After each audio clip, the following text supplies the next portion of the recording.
Ganito ang paraan para magkaroon ka ng 1 million, 2 million, 3 million views dito sa Facebook. Naku, ituturo ko sa inyo. Kaya stay tuned. Kasi naabot ko yan. Yang million views na yan nang ginawa ko tong sasabihin ko sa inyo. Yes, tama ka nang narinig. Sasabihin natin para naman hindi lang ako ang nagkakaroon ng mga ganyang bagay. Kaya kung ako sa'yo, stay tuned ka dyan. Huwag mong iiwan to dahil pagkatapos mo mapanood, sigurado ay gagawin mo to at ayan na, ang resulta, kitang-kita mo yan agad. Ngayon, simulan agad natin, huwag na nating patagalin. Ang gagawin mo lang, susundan mo yung ginagawa ng karamihang mga tao. Paano mo nasasabi yan? Paano masusundan? Siyempre, yung oras, yung pinakamahalaga yung oras. Ganito, yung oras sa umaga, anong oras ba gising ang maraming tao? Huwag mong tingnan yung kakaunting tao. Tingnan mo ang karamihan. Yung karamihan sa umaga, pagka nagising yan, nahawak yan ng cellphone.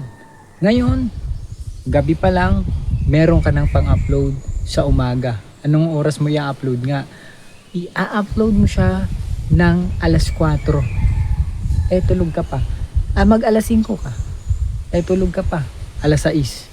Pag pumatak ng alas 7, wala na. Wala na yung mga viewers mo. Busy na lahat yan. Estudyante man yan, nagtatrabaho, or kung ano man ginagawa niyan. Busy na yan sa pansarili niyang ginagawa. Wala na yung time sa cellphone. Paano naman pagdating sa tanghali? Yes, pagdating sa tanghali, ang gagawin mo ay mag-upload ka ng 11. Kasi pagdating ng 12, lahat ng tao kumakain, nagsaswipe ang karamihan. After niyang kumain or bago kumain, nag-aantay ng lunch, alas 12, 11 ay upload mo. Pagpatak ng 12, manunood ang maraming tao. Eto pa, paano naman sa gabi? Pagdating ng 7, kailangan nakapag-upload ka na. Kasi nga, yung 6 PM busy pa. Pagdating ng 7, ang karamihan ay nagse-cellphone na. 8, 9 hanggang sa matulog, swipe na yan ng swipe. Yan yung diskarte para maabot mo yung million views, maraming followers dito sa Facebook. Kapag ka ginawa mo yan ngayon pa lang, naku, makikita mo ang resulta.